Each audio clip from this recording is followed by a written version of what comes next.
¿Y qué nos dice, señores? ¿Qué nos dice Daniel Lara Farías de Rafael Ramírez? Se hizo tan buen trabajo en PDVSA para la involución bolivariana, ¿por qué no sigue con ellos? Se hizo muy buen trabajo para lo que ellos hacen. Bueno, lo principal, fíjate que a veces a uno se le olvidan las cosas porque hacerle seguimiento a esto es complicado, ¿no? Pero Rafael Ramírez fue el hombre que instauró y pregonó y declaró públicamente la utilización partidista de PDVSA, cuando habló de que PDVSA era roja rojita, cuando instauraron aquello de que para ser empleado de PDVSA había que ser chavista y que el que fuese opositor no podía trabajar allí. Después de la sangría que hicieron con los trabajadores de PDVSA, borrando del mapa todo aquel que había estado previamente a la llegada de ellos. O sea, que si vamos a hablar de las cosas, hay que hablar con el primer delito de Rafael Ramírez. Bueno, eso no es un delito para un revolucionario. Eso fue la mejor demostración de que todo lo que aprendió en el Partido Comunista, porque él era comunista desde antes, no como Chávez y compañía, ¿okay? Lo estaba aplicando para la revolución. ¿O qué es eso de dictadura del proletariado? Es decir, dictadura del proletariado es que aumentar a los pobres porque ellos aman a los pobres porque los multiplican, ¿no? Hacen una dictadura para ellos y ellos se convierten porque se quieren sacrificar, ¿ok? En los boliburgueses, a los que reciben el dinero, para que los pobres no tengan posibilidad de robar. Sin duda. Pero es que para empezar, yo creo que es imposible hablar de boliburguesía en Venezuela sin hablar de Rafael Ramírez. Porque la boliburguesía en Venezuela se construyó alrededor de los negocios que se tejieron bajo el amparo del ministerio que regentaba Rafael Ramírez, que era Energía y Minas. Entonces sigue la pregunta en pie. ¿Por qué, si fue tan buen revolucionario Rafael Ramírez, ¿no? ¿Por qué no está con el régimen? ¿Por qué el régimen lo rechaza ahora? Yo creo que hubo una guerra, una de esas tradicionales guerras entre bandas, porque en todos los regímenes de este tipo se puede hablar más o menos de lo mismo. O sea, la misma pregunta se podría hacer con respecto a por qué fusilaron a Arnaldo Ochoa o por qué purgaron a Nikita Khrushchev. Yo creo que el planteamiento fundamental es que en estos regímenes, sobre todo cuando entran en su fase de degeneración criminal, porque para allá caminan todos, cuando entran en esa fase, pasa lo que dicen los viejos policías, que los malandros se ponen de acuerdo para tirar el golpe, pero cuando les toca repartir el botín es que se pelean y se dividen. Y yo creo que eso es lo que de alguna manera ocurrió. Aparte de eso, que fíjate el momento en el que ocurre todo. O sea, la ruptura de Rafael Ramírez con Nicolás Maduro, que no con el chavismo, porque él se sigue reivindicando como chavista, cosa que nos hace el gran favor de hacerlo, porque él tiene que seguir diciendo a la gente que él es chavista. O sea, y que él hizo lo que hizo por orden de Chávez, para que todo el mundo quede claro. ¿Cuándo se da la ruptura? Cuando empiezan a haber problemas económicos, cuando empieza la caída de la producción de PDVSA, cuando empieza la caída de los ingresos, cuando se vienen abajo los precios y a pesar de seguir estando muy altos para lo que era el estándar previo a la llegada de Chávez, Chávez recibió el petróleo a $11 por barril. Y en su mejor momento el petróleo estuvo en $111 por barril, la cesta venezolana. Aún hoy, a mí me sorprende mucho cuando yo veo, no, bueno, que es que apenas, no, el pan una caída del precio, que el precio por barril está en 40. Por Dios, Carlos, el primer boom petrolero que se vivió en la era democrática lo vivió Carlos Andrés Pérez en su primer gobierno, donde el petróleo salió de 4 o 5 dólares por barril a 34 dólares por barril, y eso fue la gran Venezuela. Aquí tenemos el barril de petróleo a 40, a 50, y no nos alcanza. Yo creo que allí es donde está el gran problema. Cuando se acabó la renta, se acabó el querer. Porque evidentemente una cartera, chequera mata galán. O sea, aquí no había, al acabarse los reales, evidentemente se rompió el mecanismo. Y cuando se rompió el mecanismo, el chavismo y sobre todo su cúpula, ¿de qué empezó a vivir? De la legitimación de capitales. De esta trampita del control cambiario que es sin duda alguna una de las de los trasiegos de dinero, de los peores mecanismos que se ha creado para la corrupción a nivel mundial, de las contrataciones públicas y el otorgamiento de beneficios a través de la cuestión del tráfico de gasolina, a través de la cuestión del narcominero, a través del narcotráfico. Cuando esos fueron los negocios que le daban suficiente, porque ya el problema no es alimentar al pueblo. O sea, ya esta gente no tiene la preocupación de hacer repartir comida para que la gente vaya a votar. Porque ya el sistema electoral es completamente, absolutamente fraudulento. Se roban las elecciones abiertamente, no necesitan que la gente vote, no necesitan comprarle el voto a nadie, sino que simple y llanamente lo que necesitan es mantener a la cúpula allí, repartir dividendos entre los principales accionistas de esta corporación criminal y a la gente mantenerla como la mantienen, con migajas.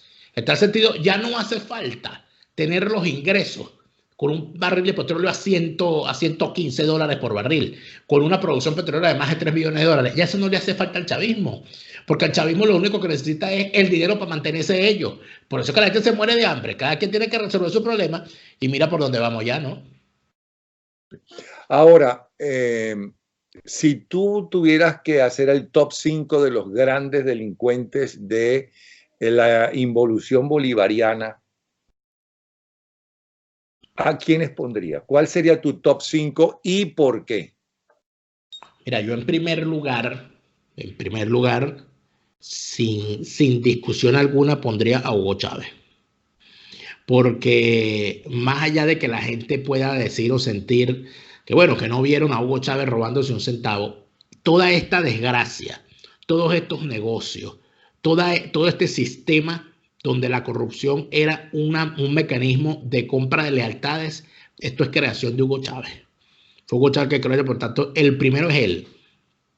En segundo lugar, tendría que estar Nicolás Maduro, porque la única forma de que Nicolás Maduro haya sido designado para ser presidente es que haya formado parte de ese sistema mafioso que Chávez construyó. O sea, olvídate de cuestiones. Nicolás Maduro no está allí ni por buen orador, ni por buen estudiante, ni por buen chofer. Está allí por alguna razón, y para mí la razón es clara, es que el tipo, dentro de todo ese sistema de la corrupción, era una persona maleable. En tercer lugar, yo pondría a Cilia Flores por la misma razón, porque el solo hecho de que sea Cilia Flores la primera dama o la que está al lado, no solamente la primera dama, sino la mujer con más poder de Venezuela, o sea, ya te da una idea del tamaño del poder que esa señora maneja. Y evidentemente cuando se habla de poder en el chavismo, hay que comprar la silla, y esa silla se paga con el dinero producto de la corrupción.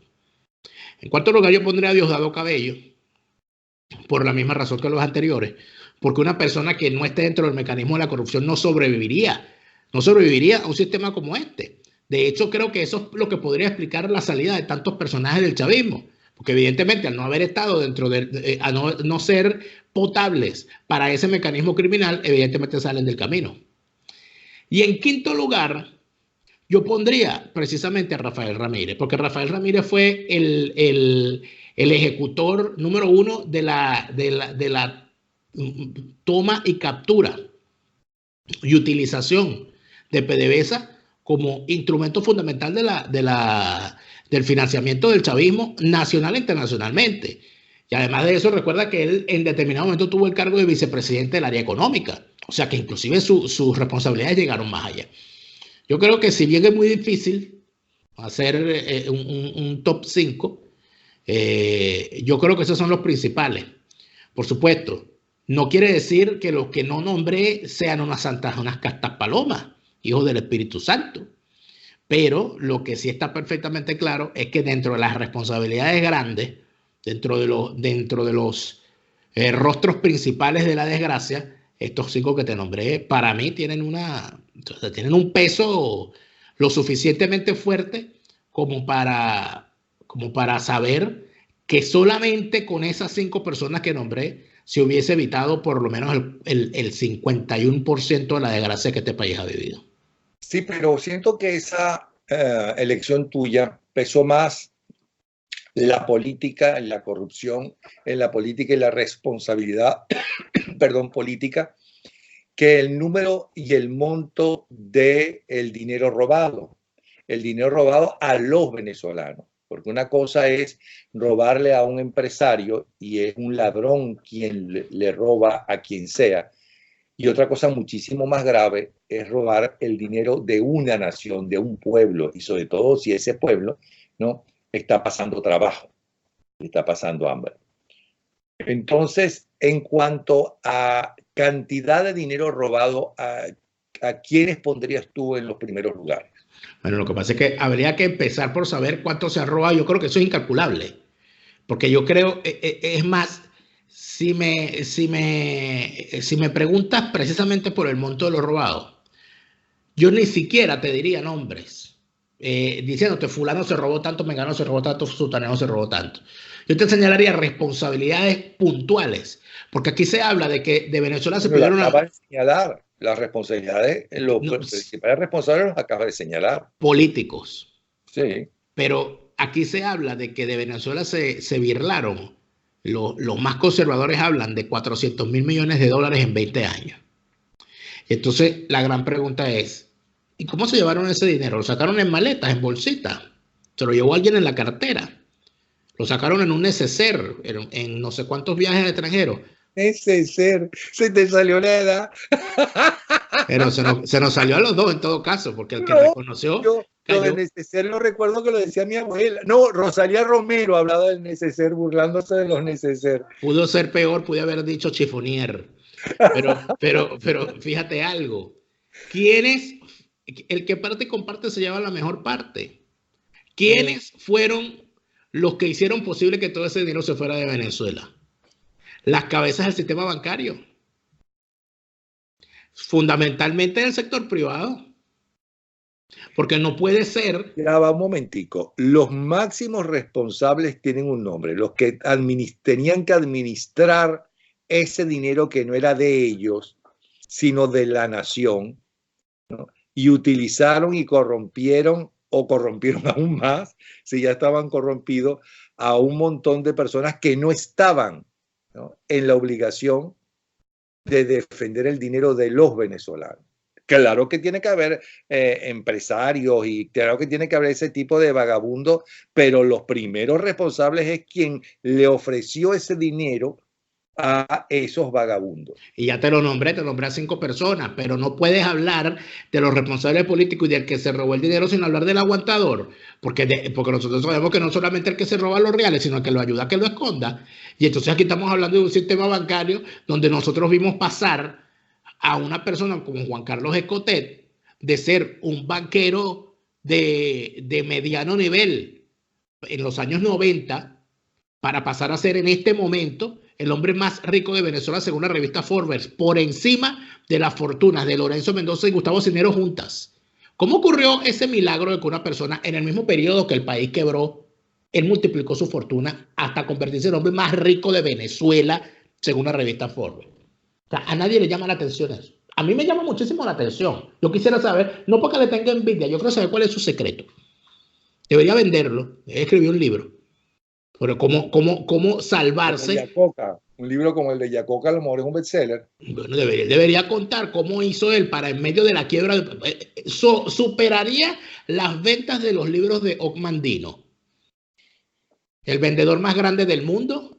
Este señor tiene que contarnos cómo hizo él para que mientras el país se derrumbaba y se venía abajo, él en medio de toda esa inmundicia lograba no solamente salir a flote, sino ser el hombre más rico de Venezuela, superando a todos los ricos juntos del país. Entonces, de verdad, es imposible, Napoleón, imposible echarle la culpa únicamente a los responsables políticos. Aquí hubo una gran red de complicidad. Obviamente que la hubo, porque si no se llevan 400.000 millones de dólares. No hay necesidad que aguante eso, ¿viste? No lo hay.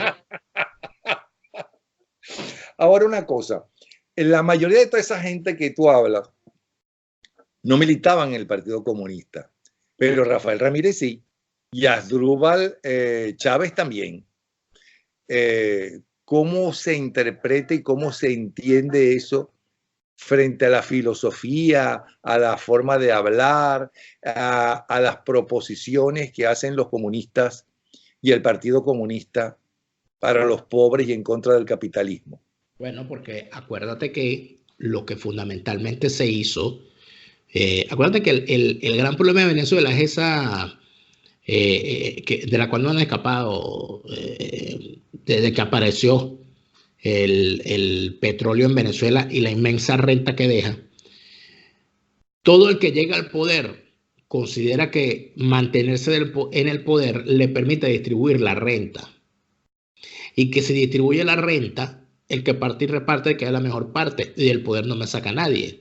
En tal sentido, al dejarle al sector político la posibilidad de distribuir la renta, se permite que ese sector político, por la obvia desviación natural del ser humano, quiera construir hegemonías. ¿Cómo? Con el dinero de la renta petrolera. Eso lo han hecho desde Gómez en adelante. Unos con mayor éxito, otros con menor éxito, pero el que no lo ha hecho por lo menos lo ha intentado. Con esta putrefacción de lo que fue la Cuarta República, que es el chavismo, exactamente lo mismo. ¿Qué es lo que hizo Rafael Ramírez y qué es lo que hizo esta gente? Construir una hegemonía pagándola con el dinero del petróleo. Lo que pasa es que estos son peores, porque estos no lo hacían con lo que al Estado le quedaba de lo que PDVSA repartía en los dividendos. No, estos se cargaron PDVSA. Entonces metieron dentro de PDVSA, votaron 20.000 empleados, se agarraron PDVSA, la gallina de los huevos de oro, y se encargaron de repartir desde allí. Entonces ahí es donde tú te das cuenta y donde tú dices, bueno, pero entonces aquí esta gente eran comunistas, ellos tipo eran ideológicamente, por supuesto, pero los tipos estaban construyendo una hegemonía. Y yo creo que la lograron, ¿oíste? Construir. Sobre todo viendo cómo durante todos estos años no hubo ni una sola piedra lanzada desde los sectores opositores contra Rafael Ramírez, chicos. Pero entonces tengo que suponer que si ser rico es malo, como decía Chávez Frías, entre otros, porque no es el único ni que inventó la frase, esa afirmación, si ser rico es malo, es peor ser comunista. Sin duda. Sobre todo ser comunista en Venezuela, porque ser comunista en Venezuela es vivir en una permanente... Ser comunista en Venezuela es una cosa muy difícil. Porque tú sabes que los únicos que se sienten bien, quizás al comunista le pueda pesar en algún momento la cuestión de la riqueza por los complejos y todo aquello. Pero hay algo que con otro grupo con el cual los comunistas se sienten muy bien, que son con los católicos. Por eso es que ahora se habla del catolicomunismo. Y por eso es que tenemos el papa que tenemos. Cuando tú ves el comunista, el socialista en general y el católico necesita que existan los pobres. Porque el día que no existan, o sea, ¿cómo te redimes tú del pecado que ayudando a otro, ayudando al pobre, dándole de comer al hambriento? Si no existe el hambriento, ¿a quién le vas a dar de comer? Tú necesitas como católico que existe el hambriento, porque si no, no vas a entrar al cielo a través de la caridad. Cuando tú eres comunista, tú quieres construir el mundo perfecto para el proletario, para los descamisados del mundo. Y si no existe el descamisado, ¿qué construye? Entonces, evidentemente, esta gente necesita que existan los pobres. Eso de que en nombre de los pobres los multiplicamos, como dice el libro de Ángela Sago, pero que eso debería estar debería ser la frase que viene después del prólogo del manifiesto comunista. Porque eso es. En efecto es así. Si no, y fíjate lo que está pasando en Europa. O sea, mayor ejemplo. El hecho de que la socialdemocracia, sobre todo, se haya quedado sin discurso en Europa y en el mundo. ¿A qué obedece? A que el mundo avanzó, a que el capitalismo es, dentro de todos los sistemas que hemos tenido en el mundo, el que mayor bienestar le ha dado a las sociedades.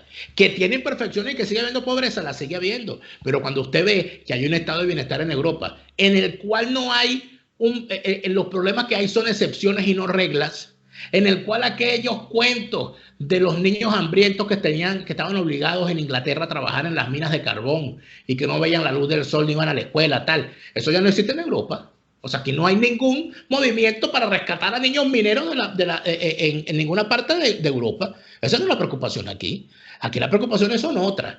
Y en efecto, la izquierda que se quedó reivindicando aquellas cosas de las cuales hablaba Marx, aquellas cosas de las que se hablaban a finales del siglo, a mediados del siglo XIX en adelante, simplemente se quedaron sin agenda, porque no tienen nada que plantear. Y lo que extrañan es que no haya pobres, porque entonces no tiene cómo construir el paraíso para los pobres. Entonces, tengo que entender insistiendo en la afirmación anterior que hace la sociedad, ser rico es malo, que ser rico es malo, pero peor es ser Rafael Ramírez. Ah, no, sin duda. Rafael Ramírez, porque si ser rico es malo, ser rico y comunista, o ser comunista, y además de eso ser rico, pero eso es una cosa increíble. Aunque yo te voy a decir una cosa, yo no creo, eso de que ser rico es malo, en Venezuela se utiliza como una fórmula bueno, de cargarle la tinta a lo que ha sido la generación de riqueza en Venezuela. Entonces en Venezuela, eso no lo inventó Chávez, es que la sociedad venezolana, la verdad, cree que ser rico es malo. Que el que, tiene que el que es millonario es porque se robó algo, porque hizo un negocio a costilla del Estado. Y no necesariamente es así. Por supuesto, hoy pareciera que cuadra, ¿no? Porque tú, millonario que te consigues en Venezuela, millonario del cual tú sospechas a la altura de hoy. Porque si en Venezuela quebró todo el mundo, todo el que sea millonario en Venezuela está bajo sospecha, creo yo. Bueno, pero muchas gracias entonces, tanto a ti como a Alex Boy, que nos ha dado el programa, ¿ok? Y espero que Guaidó y Ramos Alud me den las gracias y me agradezcan.